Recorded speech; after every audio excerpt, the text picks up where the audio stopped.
Hey everyone. Thanks for clicking. I'm Alex. I'm 32, and 3 years ago, my own mother called me a worthless failure at my brother's engagement dinner, kicked me out of my childhood home, and announced she was giving the entire house to him as a wedding gift. It was an inheritance I was supposed to share, stolen in a single sentence. Before I tell you about the moment my brother drove past my new place and his jaw hit the floor, let me know where you're watching from in the comments below. I read every single one. It's a day that plays over in my mind like a movie I can't turn off. Each detail burned into my memory. The heavy scent of my mother's signature roast chicken and garlic mashed potatoes filled our formal dining room in Greenwich, Connecticut. The air itself felt heavy, thick with unspoken tensions that clung to the velvet drapes. It was supposed to be a celebration. My older brother, Leo, the golden child, was getting married. His fiancée, Chloe, sat beside him, a portrait of smug perfection. Her diamond ring, a rock the size of a small bird's egg, perpetually caught the light from the crystal chandelier overhead. I sat opposite them, a ghost at the feast. My mother, Eleanor, was at the head of the table, presiding over the meal with the silent, stony judgment of a queen. The silence wasn't peaceful. It was a weapon. I really had. I'd put on my best shirt, forced a smile, and tried to bridge the chasm that had been widening between us for years. I asked Leo about his latest promotion at the hedge fund. He'd given me a one-word answer, "Good," before turning to whisper something in Chloe's ear that made her giggle. I congratulated Chloe on the wedding plans. She'd given me a tight, dismissive smile and said, "Thanks," her eyes already scanning the room for someone more important to talk to. My mother hadn't made eye contact with me since I arrived. She just moved the food around her plate, her lips pressed into that familiar thin, disappointed line. Finally, the suffocating silence became too much to bear. I had to try one more time to connect, to show them I wasn't the dead end they thought I was. I cleared my throat, my voice sounding unnaturally loud. "So, I actually have some good news," I started, a nervous energy buzzing under my skin. "The software I've been developing, the one for tracking renewable energy usage for businesses, we just landed our first real pilot program with a small grocery chain." A beat of absolute silence. Then Leo looked up, a lazy, condescending smirk playing on his lips. "Still playing with your little computer projects, Alex? That's nice. Good for you." My mother put her fork down on her china plate with a sharp, definitive clink. It was the sound of a judge's gavel. The storm had arrived. "Nice?" she repeated, her voice dangerously low and cold. "It's not nice, Leo. It's a waste. A complete and utter waste of a life." She finally turned her gaze on me, and her eyes were like chips of ice. "I look at you, Alex, and all I see is disappointment. Your brother is a vice president. He has a future, a real salary, a fiancé. He is building something. And what do you have? A pilot program? You're 32 years old and you have nothing to show for it. No savings, no serious job, just hobbies." My throat felt like it was closing up. "It's more than a hobby, Mom. It's my career." "A career?" She let out a short, bitter laugh that cut me to the bone. "Don't be ridiculous. You are a failure. And I will not have a failure living under my roof and tarnishing this family's name any longer." She rose from her chair, her napkin falling to the floor like a surrendered flag. "Leo and Chloe are getting married.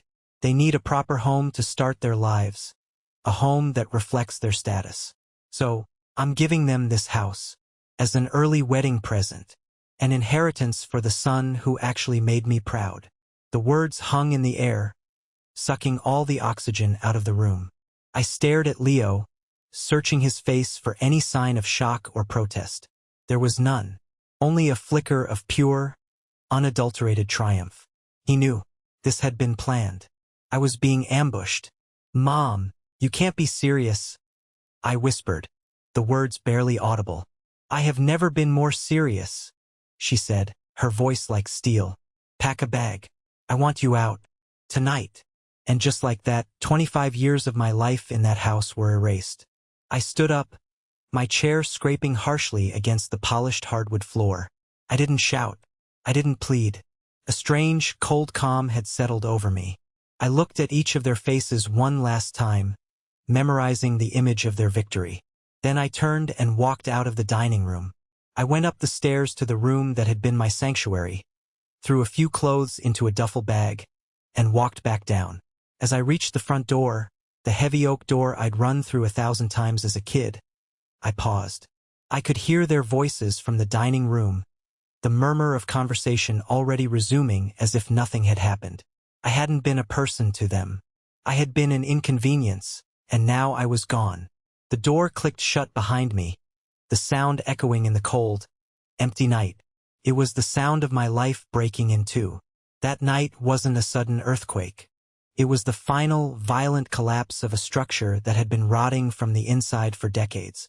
The signs were always there, written in the language of birthday presents and holiday dinners, of praise and punishing silence. Growing up in Greenwich, my mother taught us that life was a competition, and perception was reality. It was about having the right address, the right car, the right kind of children. For her, Leo was the right kind of child. I was a flawed product, a source of constant, low-grade embarrassment.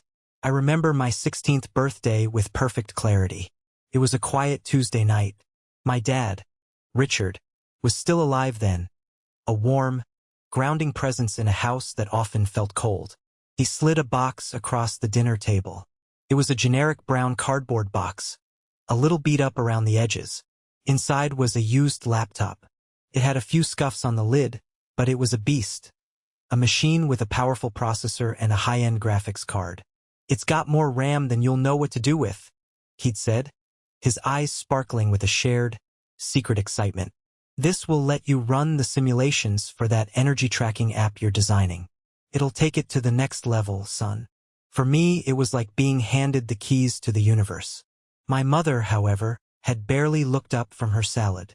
"Another toy," she'd sighed, the word dripping with disappointment. "Richard, you indulge his fantasies.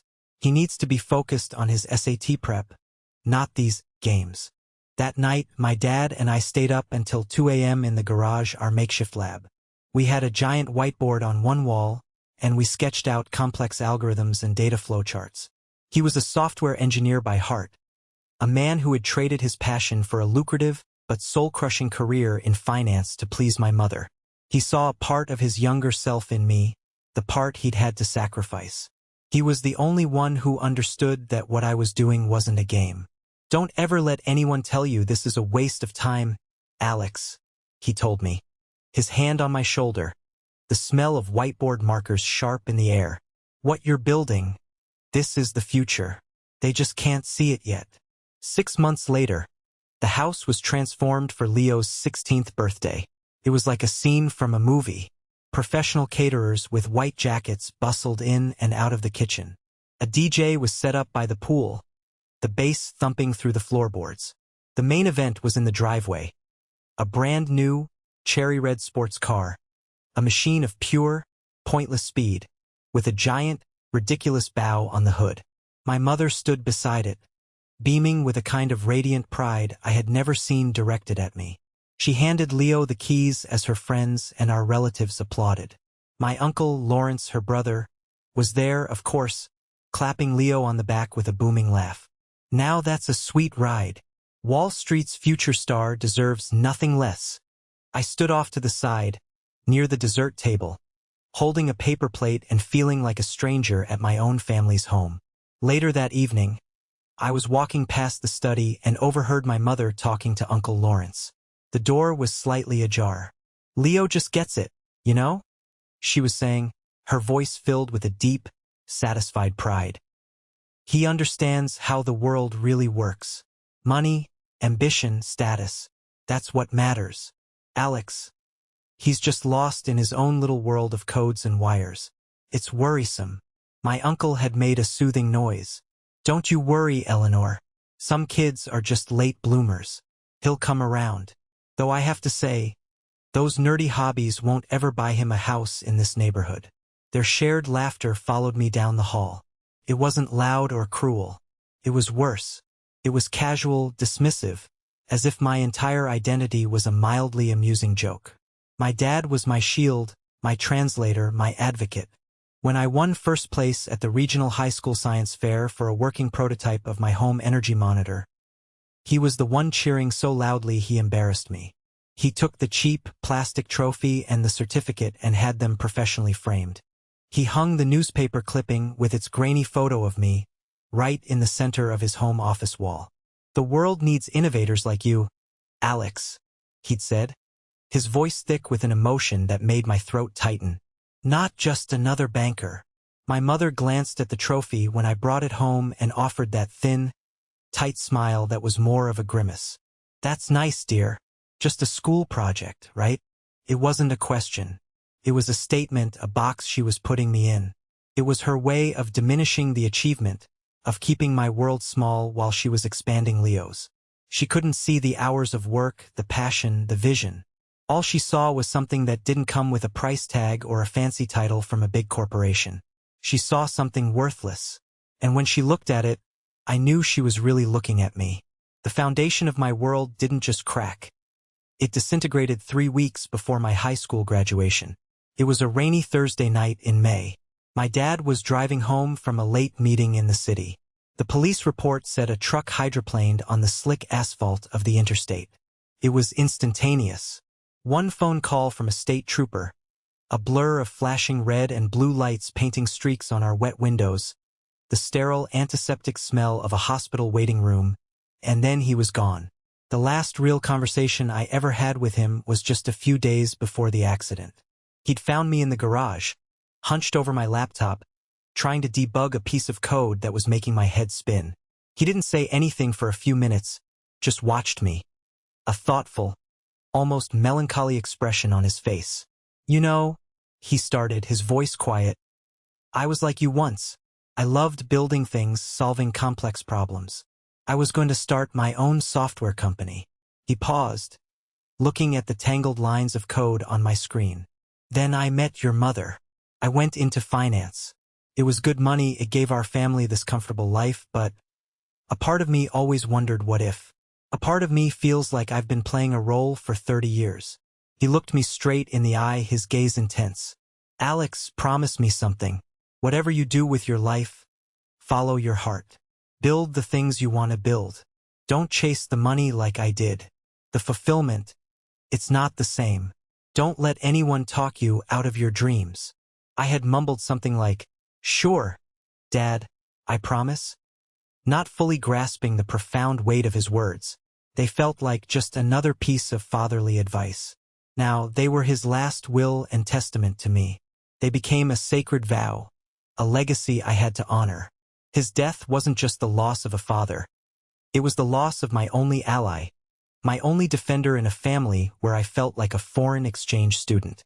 In the suffocating haze of grief that followed, my mother's focus sharpened, but it was like a camera lens twisting to bring one object into crisp detail while everything else blurred into the background. Leo was the object. I was the background. "Leo needs to stay focused," she'd tell her friends over the phone, her voice brittle and strained. "His final exams are coming up, and then he's off to NYU. We can't let this tragedy derail his entire future." I remember one afternoon, a few days after the funeral. The house was oppressively quiet, filled with the scent of lilies from the dozens of sympathy bouquets that lined the hallways.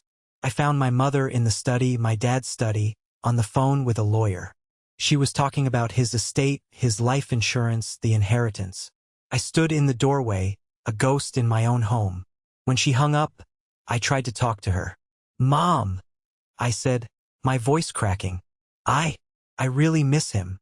She looked up at me, her eyes distant, already moving on to the next task. "We all do, Alex," she said briskly. "But we have to be strong. We have to be practical. I need to make sure Leo's college fund is secure. His tuition is due in July." She didn't ask how I was feeling. She didn't offer a hug. She just saw another problem to be managed. The lawyer came to the house several times. I was never invited into the meetings. I was told I was too young to be burdened with such things. I was 18, legally an adult, but in her eyes, I was still a child who couldn't be trusted with important matters. She and Leo would sit in the study for hours with the door closed. I later realized she was systematically dismantling the financial protections my father had put in place for both of us, redirecting everything toward her chosen son. The newspaper clipping of my science fair win stayed on the wall in my dad's office for about a month.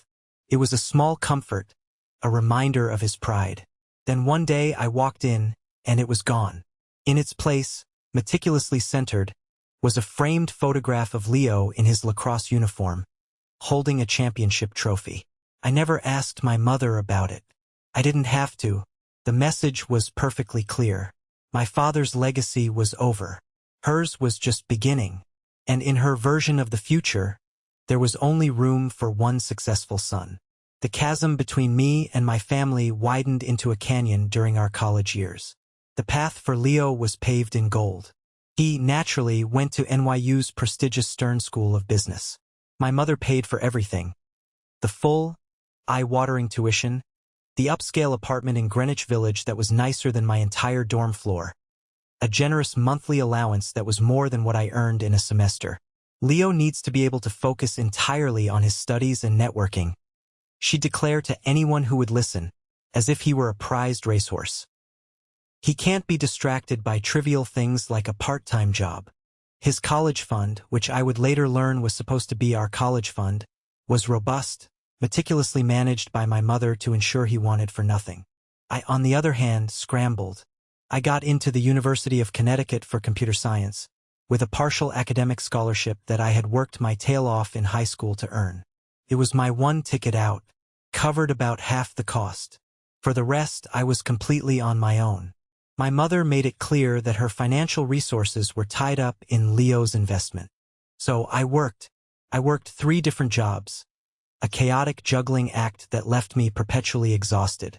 I coded freelance websites for small businesses late into the night, my eyes burning from staring at the screen.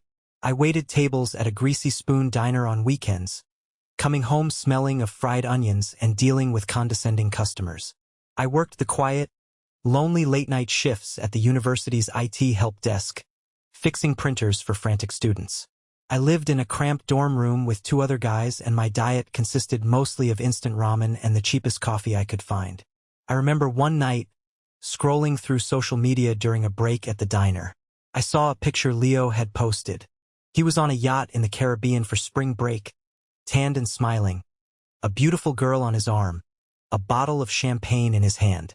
The caption read, "Working hard or hardly working? Thanks for the getaway, Mom." I was holding a pot of burnt coffee, my back ached, and I had a midterm the next morning. The unfairness of it was a bitter pill to swallow. But I never complained. In a way, the struggle fueled me.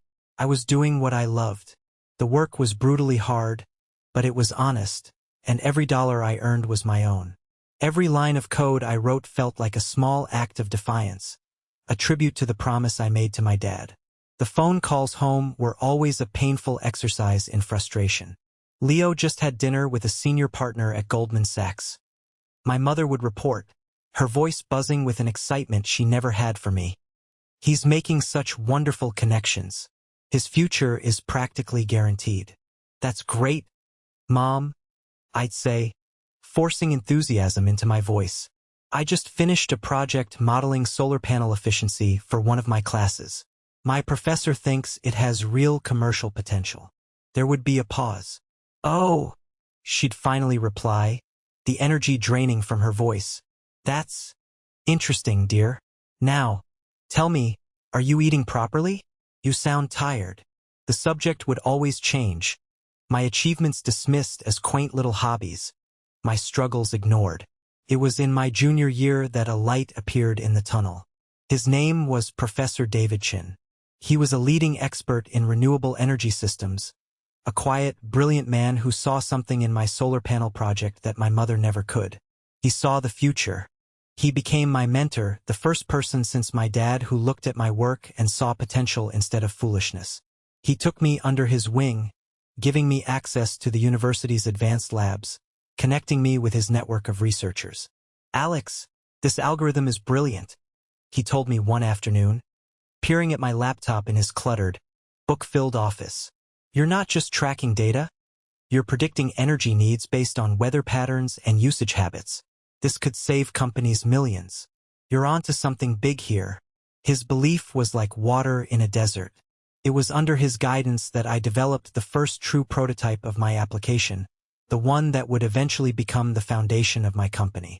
While Leo was learning how to leverage other people's money to make more money, I was learning how to build something from nothing. Something that could actually make a difference. My mother saw life as a race, and in her eyes, I was already lapped. But I was starting to realize it wasn't a race at all. We weren't even running in the same direction. After graduating with honors, a distinction my mother barely acknowledged, I made the tactical, though personally painful, decision to move back home. It was supposed to be a temporary launchpad while I got on my feet, but living under my mother's roof as an adult felt like a regression, a daily surrender.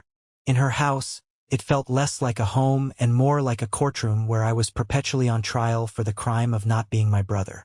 Leo, by this time, had already landed a high-paying analyst job at a prestigious hedge fund in Manhattan. He was renting a sleek, minimalist apartment in a high-rise my mother had co-signed for, a place with floor-to-ceiling windows and a doorman. He'd come home on some weekends, smelling of expensive cologne and effortless success, talking about seven-figure trades and year-end bonuses, a language my mother understood and adored. I, on the other hand, landed an internship, an unpaid internship.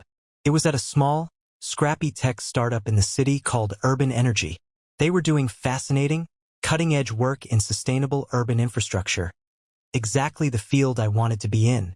The CEO was a quiet, intense man named Samir Gupta. He was a brilliant engineer who didn't waste words, but he had a sharp eye for talent. He had found my senior project on a university forum and reached out to me directly, offering me a position. There was a kind, familiar look about him, something in his eyes, but I couldn't place it. At the time, I didn't know the truth. Samir had been a college friend and colleague of my dad's from his early engineering days, one of the few who had stayed in the field. He had recognized my father's name and saw the same spark of passion in me. But he never mentioned it. He wanted to see what I could do on my own merits. To my mother, the phrase unpaid internship was just another way of saying unemployed bum. You have an honors degree in computer science from a good university, and you're working for free? She asked, her voice dripping with a mixture of disdain and genuine bewilderment at the dinner table one night. We were having one of our tense, mostly silent meals. Leo's starting salary is 6 figures. Alex. 6 figures. With a guaranteed bonus. When are you going to get serious about your life and get a real job with a real salary?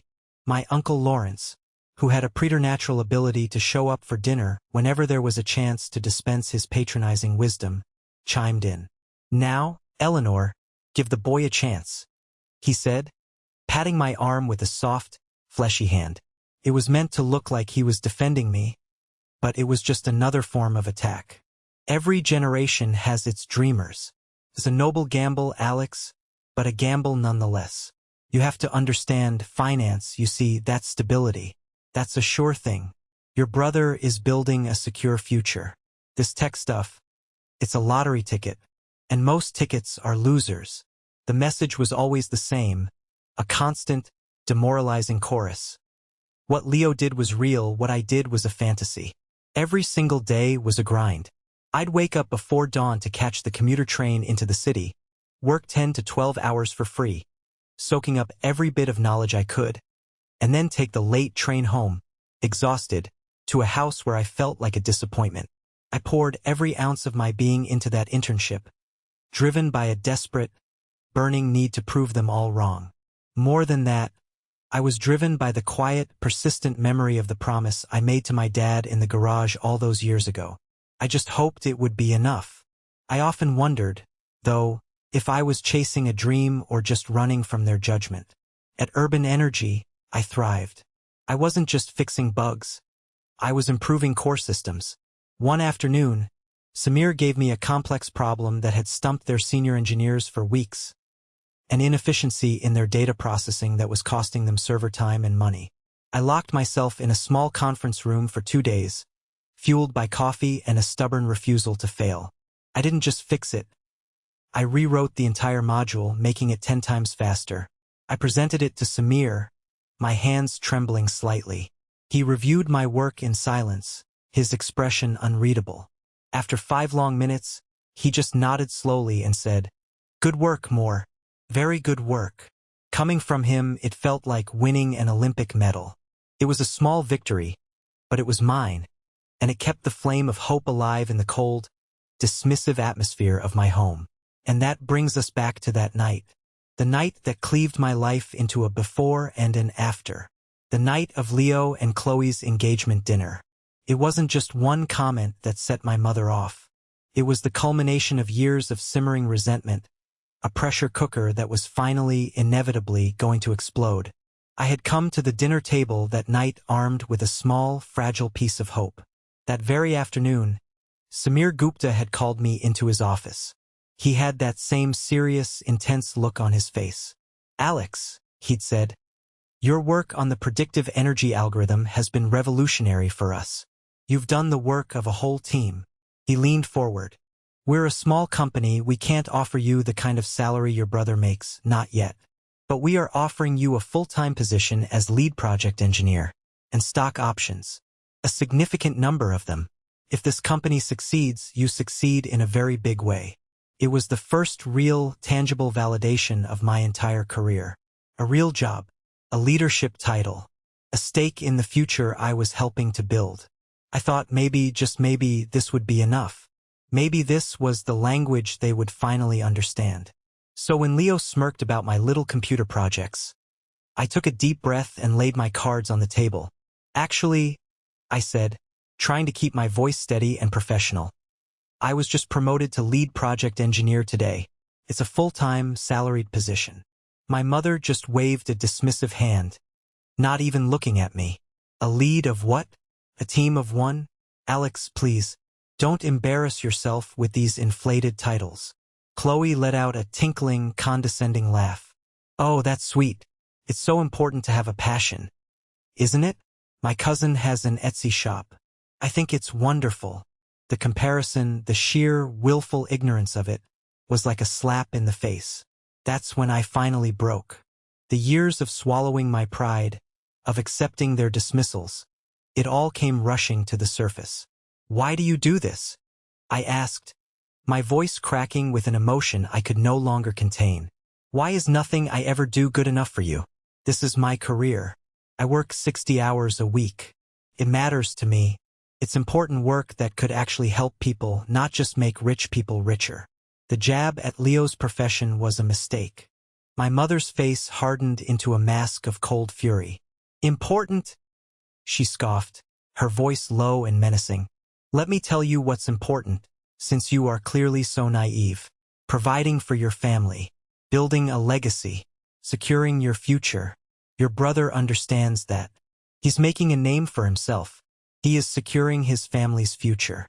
You are playing in a sandbox, and you are dragging our family name down with you. I am tired of making excuses for you to my friends. I am tired of being embarrassed by my own son." That's when she stood up and delivered the final, crushing blow. The speech about me being a failure. About giving the house, our family home, to Leo. It was a carefully planned, brutally efficient execution. Leo's complete lack of surprise, Chloe's smug look of satisfaction. They had all discussed it beforehand. This wasn't a spontaneous decision. This was a verdict that had been reached long ago. This was just the sentencing. After everything Dad did to build this family, to provide for us, you're just giving his house away? I choked out, the words tasting like ash. The mention of my father was my last, desperate appeal. "Your father was a dreamer, just like you," she spat, her words laced with a venom that shocked me. "He was soft, and look where it got him. I am a realist, Alex. This house is a major asset. It's a part of my inheritance to my children, and I'm giving it to the child who won't squander it on foolish dreams and worthless hobbies. If you can't respect my decision, in my own house, then you can get out." The silence that followed was absolute, profound. No one defended me. No one said a single word. I looked from my mother's cold, triumphant face to my brother's equally victorious one. He wouldn't even meet my eyes. He just stared down at his plate, a small smile playing on his lips. And I finally, completely, understood. I wasn't their son or their brother. I was a problem, a loose end, a disappointment they had finally figured out how to cut away. I drove for what felt like hours, the familiar, tree-lined streets of Greenwich blurring into an abstract painting of grief and rage. My duffel bag sat on the passenger seat, a pathetic testament to the life I had just been evicted from. My phone buzzed incessantly. It was my college friend, Ben. Dude, what the hell happened? Leo's fiancée just posted a picture of them on Instagram toasting champagne. The caption says, "Celebrating our new home. Call me." I couldn't speak. The humiliation was a physical thing, a knot in my chest that made it hard to breathe. They were celebrating. While I was driving aimlessly with nowhere to go, they were celebrating getting rid of me.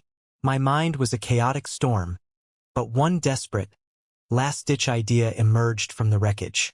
My Uncle Lawrence. He lived just 20 minutes away, in a sprawling, ostentatious mansion he'd gotten through his marriage to a wealthy heiress.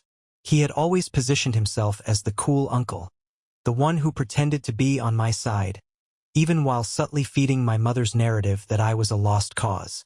Maybe, just maybe, faced with the reality of his nephew being homeless, he would show a shred of human decency. I pulled into his long, curved driveway, the gravel crunching under my tires. The house was lit up like a luxury hotel. I rang the bell, and after a long moment, the heavy, ornate door creaked open. He stood there himself, wearing a silk robe and holding a glass of whiskey. His usual jovial mask was gone. His face was stern, guarded. "Alex, what on earth are you doing here at this hour?" he asked, not making a move to let me in.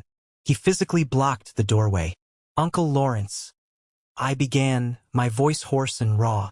"Mom, she kicked me out. She's giving the house to Leo. The whole house. I have nowhere to go. I just need a place to stay for a few nights. Just until I can figure things out. Find an apartment." He sighed. A long theatrical sigh of deep disappointment. He swirled the whiskey in his glass. "I heard," he said coolly. "Your mother called me. And honestly, Alex, I'm not surprised. Your mother is a practical woman. A strong woman. You can't expect to live off her generosity forever while you chase these technological fantasies."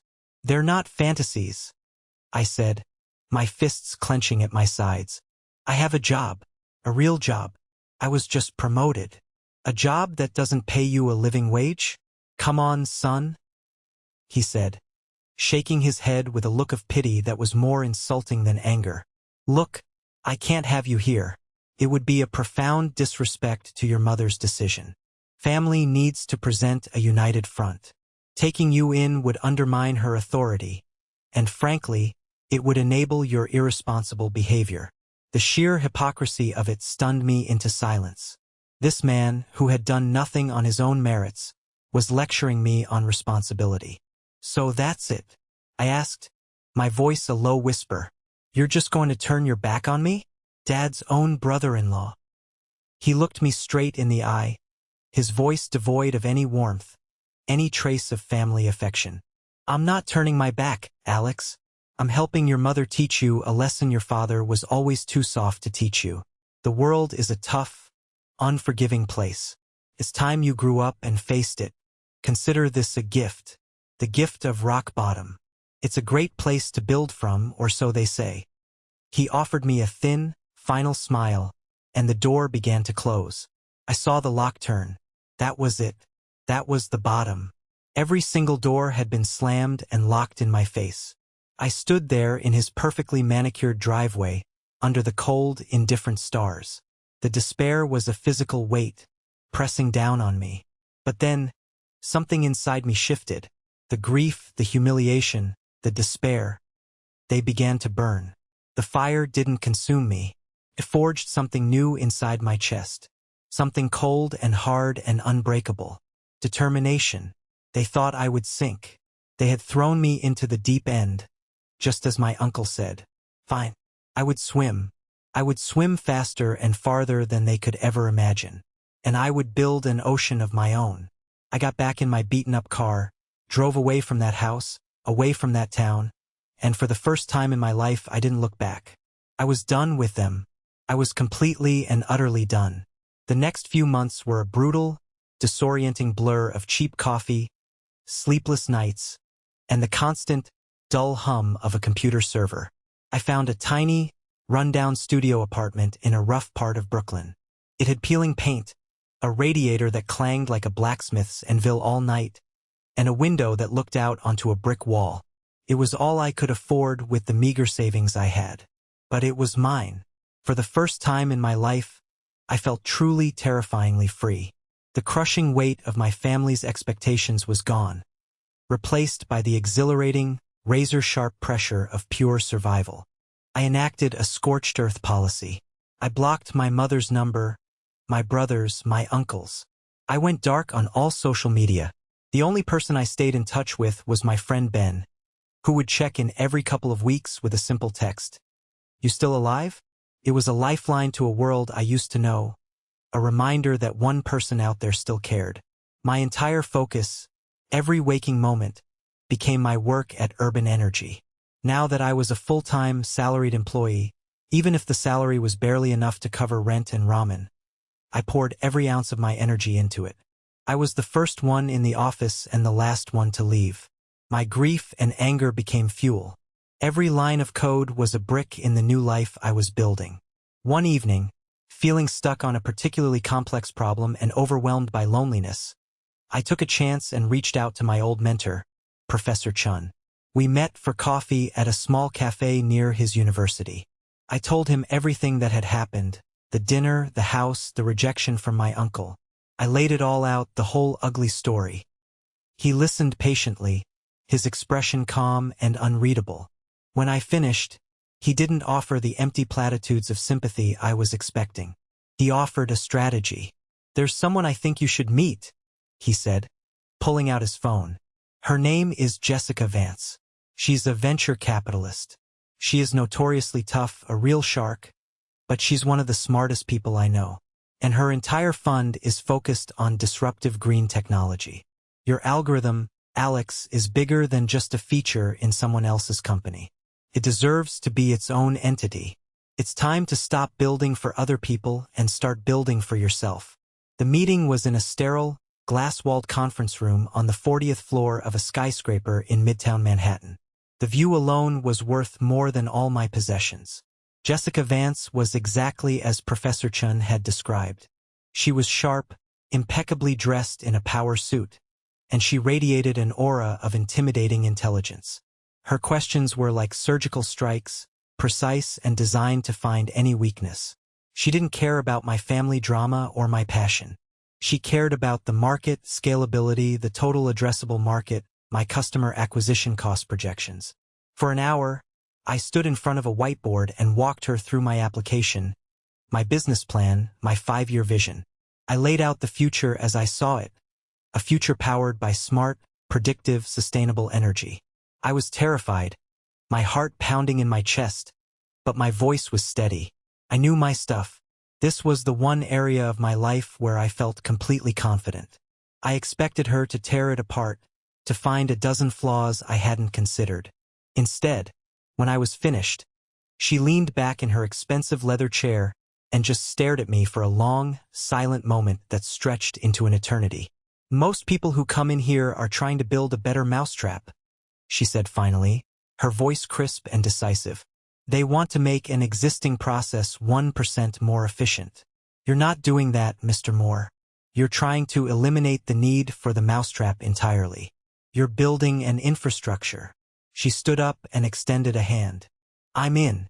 My fund will provide $75,000 in seed money for a 20% stake in your new company." I felt the air leave my lungs in a rush. $75,000. It was more money than I had ever seen in my life. It was a chance. A real, tangible chance to build my own dream. I walked out of that building onto the bustling streets of New York, my head spinning. I looked up at the towering skyscrapers, the symbols of the world my brother belonged to, the world that had cast me out. But for the first time, I didn't feel small or insignificant. I felt like I was finally building something just as tall. I decided to name my new company Viridian Dynamics. It was the first brick in my new life, and I had laid it myself. Starting a company from scratch is like trying to build a plane while it's already falling out of the sky. The first few months of Viridian Dynamics were a chaotic testament to that truth. The company's world headquarters was my tiny Brooklyn apartment. The server, which held the entire company's intellectual property, hummed next to my bed, and my conference room was the small, wobbly table in my kitchen. But Jessica's investment wasn't just money. It was credibility. It was a stamp of approval from a world that had previously been inaccessible to me. My first hire was a brilliant young software engineer named Marco Diaz. He was fresh out of Carnegie Mellon, hungry, idealistic, and he believed in the mission. He didn't care that our office was my living room or that our coffee was instant. He saw the elegance and potential in the code. Together, we were a two-man army. We worked day and night, fueled by cheap pizza and a shared, obsessive vision. We refined the algorithm, built a user interface, and started the soul-crushing process of trying to find our first client. We faced a relentless stream of rejections. We'd pitch to potential clients, and they'd see two young guys with a laptop and a dream, and they'd politely show us the door. The seed money was draining with alarming speed. There was one particularly dark week about 3 months in. Our main server crashed in the middle of the night, wiping out 2 days of work. A potential client we had been courting for weeks sent a curt email saying they were going in a different direction. The money in the bank was dwindling. Doubt, that cold, familiar shadow, began to creep in. The voices of my mother and my uncle echoed in my ears. A foolish gamble, a lottery ticket, a waste of a life. I sat on the floor of my apartment at 3 a.m., surrounded by empty coffee cups, and I seriously considered giving up. Marco found me like that. He just sat down on the floor next to me, not saying a word. After a few minutes of silence, he just said, "So, we rebuild the server, and we find another client. We knew this was going to be hard, Alex. If it were easy, someone else would have already done it." His simple, unwavering belief was the lifeline I needed. We got back to work. Our breakthrough came from an unexpected place. I had been targeting large, sexy tech corporations, but Marco suggested we think smaller, more practical. We found a regional chain of grocery stores, Harrison's Market, run by a third-generation owner, a no-nonsense man named Mr. Harrison. He was known for being a tough but fair businessman who valued community and practical innovation over flashy presentations. Getting a meeting with him was almost impossible. But I was persistent. I sent him a personalized, one-page letter, not an email, explaining in simple terms what we could do for him. To my astonishment, his assistant called me a week later and gave me a 15-minute slot. Marco and I walked into his modest, wood-paneled office. I didn't talk about venture capital or stock options or disruptive paradigms. I talked about his stores. I talked about how our system could reduce his electricity bills by 30%, savings he could pass on to his customers or reinvest in his employees' healthcare. I talked about building a more sustainable future for the community his family had served for 50 years. He listened, his weathered face thoughtful, his sharp eyes scrutinizing me. At the end of our pitch, he leaned forward, folding his hands on his desk. "I get a dozen pitches a week from slick tech kids who want to sell me something I don't need," he said, his voice a low grumble. "You're different. You're not selling software. You're selling a solution. My father always told me to invest in people who believe in what they're doing." He paused. "I'll give you a shot. We'll run a pilot program in our 3 largest stores. Don't make me regret this, son." Marco and I walked out of that meeting in a daze, not speaking until we were out on the street. Then we just looked at each other and burst out laughing. It wasn't a multi-million-dollar contract, but it was everything. It was a foothold. It was a chance to prove that our foolish dream could deliver real, tangible results. The storm wasn't over, but for the first time, I could see a break in the clouds. 3 years. That's how long it took. 3 years of relentless, obsessive, all-consuming work. The pilot program with Harrison's Market was a resounding success. We didn't just cut their energy bills by 30%. We cut them by 35%, and we identified two major sources of energy waste they hadn't even known about. Mr. Harrison was thrilled. He became our biggest advocate, our most vocal champion. He personally recommended us to other business owners in his network. And just like that, the dam broke. Word spread. That single, hard-won contract turned into a dozen, then 100. Viridian Dynamics didn't just grow. It exploded. We moved from my apartment to a small, cramped office, then to a full floor in a sleek glass and steel building in downtown Brooklyn. Our team grew from 2 to 16, then to 50 brilliant engineers, data scientists, and sales professionals. We secured a series of funding round led by a major Silicon Valley firm that made Jessica Vance's initial investment look like pocket change. My little computer project was now providing smart energy solutions for businesses across New York, New Jersey, and Connecticut, saving them millions of dollars and significantly reducing their carbon footprint. I was no longer the broke, homeless kid kicked out of his home. I was the founder and CEO of a multimillion-dollar company. But the money, as cliché as it sounds, was never the point. It was a byproduct. The point was the work. The point was proving that a vision for a better, more sustainable world wasn't a waste of time. It was the future.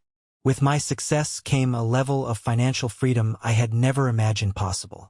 I could have bought a penthouse in Manhattan with skyline views, a flashy sports car to rival the one my mother bought Leo, all the glittering symbols of success that my mother and brother valued so highly. But I wanted something different. I wanted something real. I wanted a home.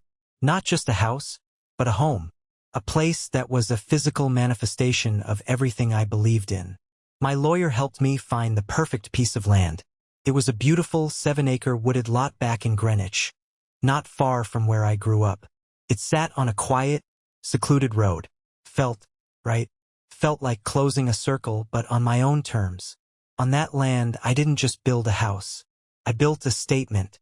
I hired the best architects and engineers in the country, specialists in sustainable design. We designed a modern, minimalist masterpiece of glass, steel, and reclaimed wood that blended seamlessly into the surrounding forest. It was completely self-sustaining, a living laboratory for the technology my company was creating. It was fully integrated with our own systems, running on a vast array of hidden solar panels, with a geothermal heating and cooling system, and a state-of-the-art water reclamation system that recycled every drop of water used. It was a net-zero home. It actually produced more energy than it consumed, feeding the surplus back into the town's power grid. The construction took over a year. I was there every week, overseeing every detail. One day, while the foundation was being poured, I found an old, rusted metal box buried near a large oak tree. Inside, wrapped in oilcloth, were a set of hand-drawn blueprints. They were dated 20 years ago. They were my father's. They were his original amateur sketches for the sustainable home he had dreamed of building on this very land. Seeing his familiar handwriting, his notes in the margins, it was like a message from the past, an affirmation that I was on the right path. The finished house was my sanctuary. It was quiet, beautiful, and a testament to the power of a dream. I had built it from nothing. I didn't do it to show off or to spite my family. I did it for me. I did it for the promise I made to my dad. It was a place of peace, far removed from the noise and judgment of my past. I never thought my family would even see it. I certainly never invited them. But in a town as small and insular as Greenwich, secrets don't stay secret for long. It was a perfect, sunny Saturday afternoon in late September. I was in my home office, which was enclosed in glass and felt like being in a treehouse for adults, reviewing some quarterly reports. My phone, which was linked to the front gate security camera, buzzed. I glanced at the screen and my blood ran cold. A sleek, black Mercedes, Leo's car, had pulled up to my gate. My brother was in the driver's seat. His wife, Chloe, was beside him. They just sat there for a full minute, motionless, just staring up the long driveway at the house. I could see Leo's face with perfect clarity on the high-definition camera feed. His jaw was literally hanging open. He was pointing, talking animatedly to Chloe, who looked equally stunned, her hand covering her mouth. Then he fumbled for his phone. I knew exactly who he was calling. I watched, a detached, clinical observer of my own life, as he got out of the car and paced back and forth, gesturing wildly at the house. He was shouting into the phone, and even though I couldn't hear the words, I could read the panic and disbelief on his face. "Mom, you won't believe this. There's this insane modern mansion on the old Miller property. It must be worth 10, maybe 20 million. Wait, hold on." I watched as he walked closer to the gate, squinting at the small, discreet address plaque I had installed. The plaque didn't have a number. It just had one word: more. Wait a second. The name. It can't be. Mom, this house is, it's his. It's Alex's. An hour later, as I knew it would, another car pulled up to the gate. A familiar silver Lexus. My mother. She got out of the car, looking smaller and older than I remembered. Her face was pale. She approached the gate, saw the camera lens, and spoke directly to it, her voice tinny and strange through the speaker. "Alex, please, it's your mother. We need to talk. Please, just open the gate." Against my better judgment, against every self-preservation instinct I had, I pressed the button. The heavy steel gate slid open silently. I decided to meet her on my own terms, on my own ground. I walked down the stone path and met her on the front steps. She looked around, her eyes wide, taking in the clean lines of the architecture, the floor-to-ceiling glass that reflected the autumn trees, the quiet, powerful hum of a perfectly balanced ecosystem. This was a world she didn't understand, and it terrified her. "Alex," she breathed, her voice filled with a fake, honeyed tone I knew all too well. It was her damage control voice. I had no idea. "I am so proud of you." She took a step closer, reaching for my arm. "I was wrong. I was so wrong to push you away. Can you ever forgive me?" I didn't move. I didn't let her touch me. I just stood there, my arms crossed, feeling nothing but a profound, weary emptiness. "You're not proud of me," I said, my voice flat and even. "You're impressed by this." I gestured to the house. "This is just another version of Leo's sports car to you. It's a symbol of wealth and status. It's the only language you understand." "That's not true," she insisted, her eyes welling up with tears that I knew were completely manufactured. "I made a mistake. I was scared for you. I was trying to protect you, to push you towards what I thought was success. I want you back in my life. I want my family back." That's when the years of buried anger finally rose to the surface. It wasn't hot and explosive. It was cold and sharp and precise. "My family? You declared I wasn't part of your family 3 years ago. You threw me out with nothing but a duffel bag and the clothes on my back. But look what you've built," she pleaded, her voice rising. "It all worked out for the best, didn't it? My pushing you was the motivation you needed." I laughed, a short, humorless, brutal sound. "It worked out because I left. It worked out with no help from you. In fact, it worked out in spite of you." I took a deep breath, ready to deliver the final, killing blow. The one piece of the story she never knew, the one that would dismantle her entire self-conception. "You want to know the real reason I built this house, right here on this specific piece of land?" I asked, my voice dropping to a near whisper. "Do you have any idea who bought this property 20 years ago? Before the Millers?" She looked confused, her manipulative tears forgotten. "No, I don't remember." "Let me remind you," I said, my voice like ice. "A young software engineer bought it. He had a dream of building a self-sustaining family home, a place where technology and nature could coexist, a place to raise his 2 sons away from the poison of Wall Street. He poured all his savings into it. He even drew up the blueprints himself." I paused, letting the words sink in. But his wife thought it was a foolish, impractical dream. She mocked him for it, told him to sell it and invest in something real, something that would impress her friends. So he did. He sold the land. He gave up his dream. And he went into finance to please her. The color drained from her face as the memory, the one she had deliberately buried, came rushing back. Her mouth opened, but no sound came out. "Yes," I said softly, twisting the knife. "Dad bought this land. This was his dream. The dream you called stupid. The dream you made him sacrifice." I pulled my phone from my pocket, swiped to a photo of the old, hand-drawn blueprints I had found, and held it up for her to see. His familiar handwriting was in the corner. "I didn't build this house for you. I didn't build it to impress you or Leo. I built it for him. I finished what he started. So don't you dare come here to my father's house and try to claim any part of this victory. You are not welcome here." She just stood there, speechless, her face a mask of pure, unadulterated horror. For the first time in my entire life, I had left my mother with absolutely nothing to say. This is the moment that changed everything, when I finally took back control of my own story. Thank you for staying with me to this point. You are amazing. Please help me out by liking this video and commenting the number 1 below, just so I know you made it this far with me. It not only helps more people find this story, but it also lets me know that my experiences mean something to someone out there. Your support is the biggest motivation for me to continue sharing the rest of this journey. In a town like Greenwich, gossip is a more valuable currency than gold. The story of what happened at my gate, of my mother's confrontation and my final revelation, spread through the manicured lawns and exclusive country clubs like a particularly virulent strain of ivy. Leo must have told someone, who told their spouse, who told their tennis partner. The narrative wasn't just the simple, satisfying tale of the failure son becoming wildly successful.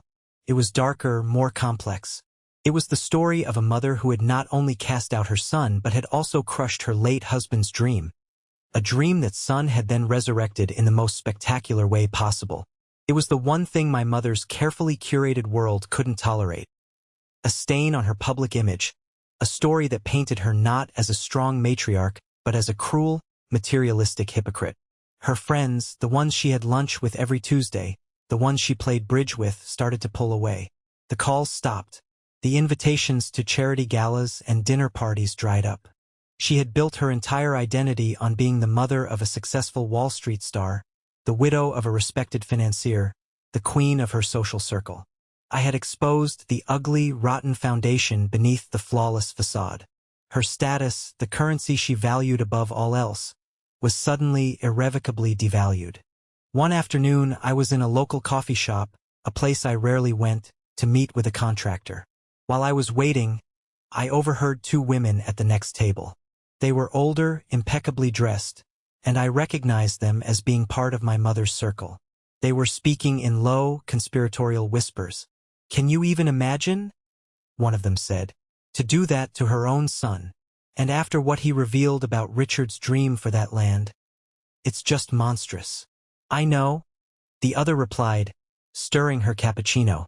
Eleanor always went on about how impractical Richard was before he went into finance. It turns out she was the one who was short-sighted. She tried to call me yesterday, and I let it go to voicemail. What is there to even say? I sat there, hidden behind my laptop, and felt a strange, hollow sensation. It wasn't triumph. It wasn't joy. It was just a quiet, sad confirmation of the world I had escaped. A week after our confrontation, I got a text from a number I didn't recognize. "Still playing with your little tech toys, I see. Quite the expensive treehouse you've built. Don't forget who has the real education. Your brother deserved that house. Family should be loyal." It was my Uncle Lawrence.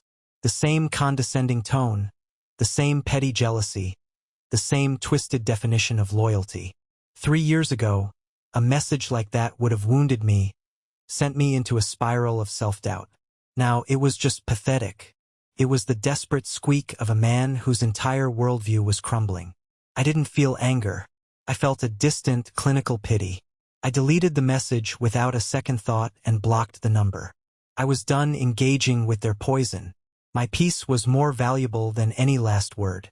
My friend Ben called me a few days later. "Man, you've really shaken the hornet's nest," he said, a note of awe in his voice. "My mom plays bridge with some of your mom's old friends. Apparently, Eleanor is a total wreck. She's telling everyone you've been brainwashed by new money. and have forgotten the meaning of family. I just sighed, looking out my office window at the calm, peaceful woods. The meaning of her family was a transaction, Ben. I just refused to be the bad investment anymore. He was quiet for a moment. Well, for what it's worth, he said. My mom told me everyone sees right through it. They know what she did. In their world, being publicly humiliated is worse than being broke. She's the one who looks like a fool. It was a strange feeling. I hadn't sought revenge. I had only sought to build a life for myself. But justice, in its own slow, inexorable way, was being served. The social standing my mother had sacrificed her own son for was evaporating before her very eyes. All because of a truth she could no longer control. About a month later, I got a call from an unexpected person. Samir Gupta, my first boss, my dad's old friend. He had seen an article about Viridian dynamics in a business journal and wanted to offer his congratulations. We agreed to meet for lunch. We sat at a quiet corner table at a restaurant downtown. After some small talk about the business and the rapid growth of the company, he got a serious look on his face. Alex, he said, leaning forward slightly, I've been thinking a lot about your dad lately, seeing your success. He would be so incredibly proud. But there's something I think you should know. Something I probably should have told you years ago, but it wasn't my place. He took a sip of water. Richard wasn't just a brilliant engineer. He was also a very careful, meticulous planner, especially after you boys were born. He worried about the future. He slid a file folder he had brought with him across the table. Before he died, Richard set up a substantial trust fund, an inheritance for his boys. I helped him with some of the paperwork. It was to be split evenly between you and Leo, to be accessed for your education, and then the remainder to be given to you both when you turn 25. He appointed your mother as the trustee, never imagining she would do anything but honor his wishes. I stared at him, my mind struggling to process his words. A trust fund? I never saw a cent of that. My mother told me all Dad left was the house and a mountain of debt from some bad investments he made right before he passed. Samir shook his head sadly, a look of deep regret in his eyes. That was a lie, Alex. A cruel one. Richard was an excellent investor. There was no debt. In fact, the trust was worth over $2 million when he passed away. After he died, your mother's lawyer, a man I know to be ruthless, petitioned the probate court to dissolve the trust. As the sole guardian, she argued that the funds were needed for Leo's specialized education and to maintain the family's standard of living. She was granted full control of the entire amount. Your half of the college fund, your half of the inheritance. She poured all of it into Leo's future, and she erased yours. The sandwich on my plate suddenly seemed inedible. It all clicked into place with a sickening thud. Leo's fully paid NYU tuition. His lavish apartment in the city, his generous allowance, his seed money for his first brilliant investments after graduation. It wasn't just my mother's money. It was my father's money. It was my money. She hadn't just emotionally abandoned me. She had financially disinherited me. She had stolen my father's last gift to me, his final act of love and protection, and handed it all to my brother. The betrayal was so profound, so absolute, it was almost surreal. I looked at Samir, my mind reeling. I expected to feel a fresh wave of rage, of a desire for a legal battle, for retribution. But instead, a strange, profound sense of calm washed over me. It wasn't a new wound. It was just a final, detailed explanation for an old one. It confirmed everything I already knew about her character, about her priorities. It solidified my decision to walk away, not with anger, but with the quiet, unshakable certainty that I had done the only thing I could. My father had tried to give me a safety net.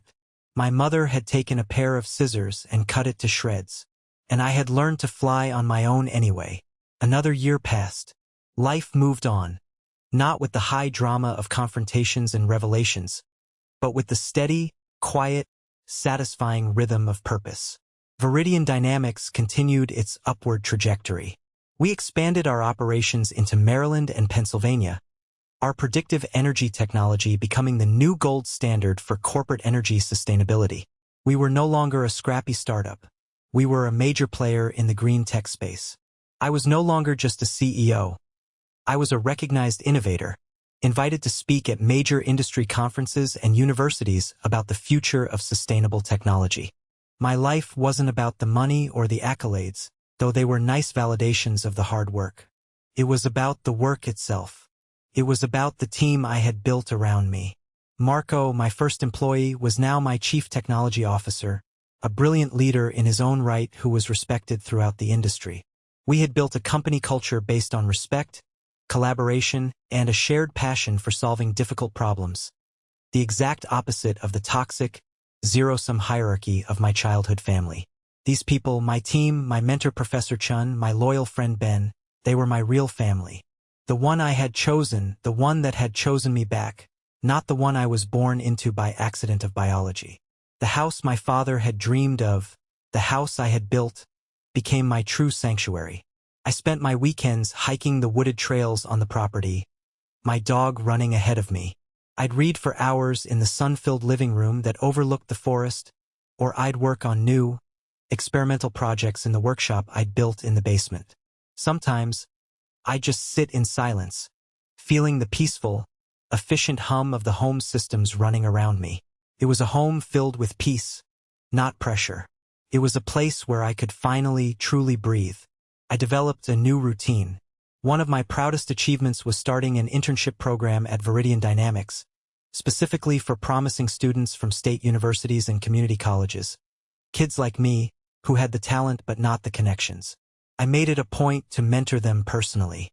I remember one intern in particular, a young woman named Sarah. She was brilliant, but shy and full of self-doubt. She reminded me so much of myself at that age. I saw her struggling with a piece of code one afternoon, getting frustrated.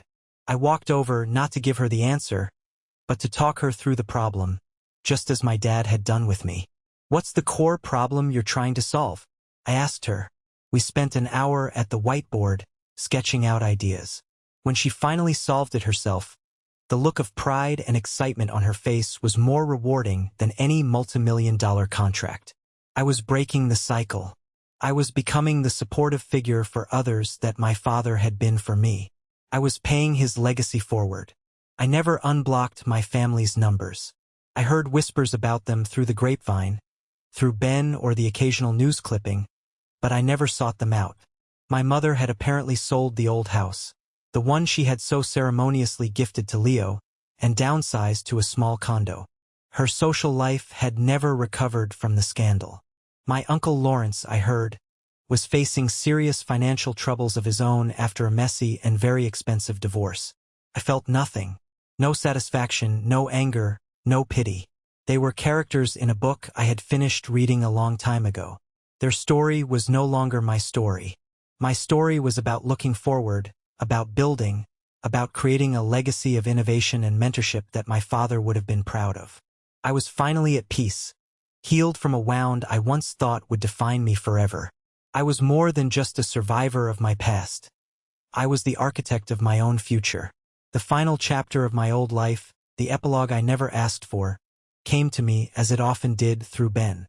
He called me one evening, his voice hesitant, a tone I knew meant he had bad news he didn't want to share. "Hey man, got some weird news. You might want to sit down for this." He told me that Leo and Chloe's marriage, the one that had been celebrated on the night of my exile, had imploded in spectacular fashion. The pressure of my success, contrasted with their own stagnant life, had become a constant, toxic presence in their home. Chloe, apparently, had never let Leo forget that his failure of a brother now owned one of the most talked about and valuable homes in Greenwich. The envy had become corrosive, eating away at their relationship until nothing was left but resentment and blame. They were in the middle of a nasty divorce. But that wasn't the worst of it. The real disaster was financial. "After you built your house," Ben explained, his voice a mixture of disbelief and pity, "Leo became obsessed. He went a little crazy. He was desperate to one-up you, to prove he was still the real success story. So he quit his safe, high-paying job at the hedge fund and poured all his money, and a significant amount of your mom's, into a high-risk real estate venture." My stomach tightened. I had a sick feeling I knew where this was going. What kind of venture? He tried to copy you, Ben said. He started a development company to build luxury eco-mansions. He thought he could just slap some solar panels on a big, tacky house and call it green tech. He had no idea what he was doing, Alex. He didn't have your knowledge, your technical background, your passion. He was just chasing the image, the status. He was building monuments to his own ego. The project was a predictable, unmitigated disaster. He cut corners, used cheap materials, and his designs were inefficient and ugly. The whole thing was built on a foundation of arrogance and ignorance. The real estate market took a slight downturn, his investors got spooked and pulled out, and he was left holding a portfolio of half-finished, unsellable McMansions that were bleeding money. He had tried to play my game without understanding any of the rules, and he had lost spectacularly. He had declared bankruptcy. The final, bitter irony? The house my mother had kicked me out of, the grand prize she had awarded her golden child, the very symbol of his victory and my defeat, was now gone. To cover his mountain of debts in the bankruptcy and divorce proceedings, the court had forced its sale. It was seized by the bank and auctioned off for a fraction of its value to pay off his creditors. The ultimate symbol of his triumph had become the public monument to his failure. He had been given everything, the elite education, the family connections, the financial backing, the family home, my stolen inheritance. And he had turned it all to ash. I had been given nothing but a broken heart and a promise to my father. And from that, I had built an empire. It wasn't a victory. I felt no joy in hearing about his downfall. It was a tragedy. A hollow, wasteful story of how envy, when left unchecked, will always consume itself. And I was just glad, so deeply, profoundly glad, that I was finally far enough away to not get burned by the flames. So here I am today. I'm in my office, the one that feels like it's floating in the trees, the late afternoon sun slanting through the glass walls. On my desk, next to the sleek monitors displaying the real-time energy data of 1,000 buildings across the country, is a single old photograph in a simple wooden frame. It's of me and my dad, taken in our garage almost 20 years ago. We're standing next to a whiteboard covered in his messy, brilliant handwriting, a younger, scrawnier version of me beaming next to him, full of a hope I had long since forgotten and only recently rediscovered. Sometimes I look at that photo and think about the long, twisted, painful road that brought me to this exact spot. For a long time, especially in the early, angry days, I thought this journey was about proving my mother and brother wrong. I fantasized about the day I would be successful enough to rub it in their faces. I thought success would be the ultimate revenge. But I was mistaken. Standing here now, in this house built on a dream, running a company built on a promise, I finally realized the truth. My journey was never about proving them wrong. It was about proving my father right. He believed that passion had value beyond a price tag. He believed that building something meaningful was more important than chasing a number on a spreadsheet. He believed that the future belonged to those who were brave enough to create it.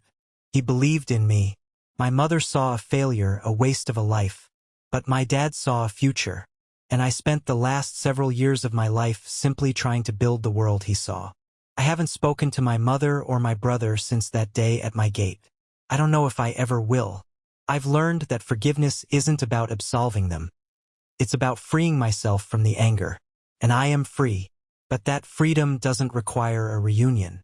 Some bridges, once burned, are never meant to be rebuilt. My real family is the team that walks into the Veridian Dynamics office every morning, ready to change the world with me. My family is my friend Ben, who never stopped checking in. My family is the memory of my father, a guiding principle that lives inside me. My story isn't about getting rich or getting even. It's about the quiet, unshakable power of staying true to yourself, even when the people who are supposed to love you the most tell you that you are worthless.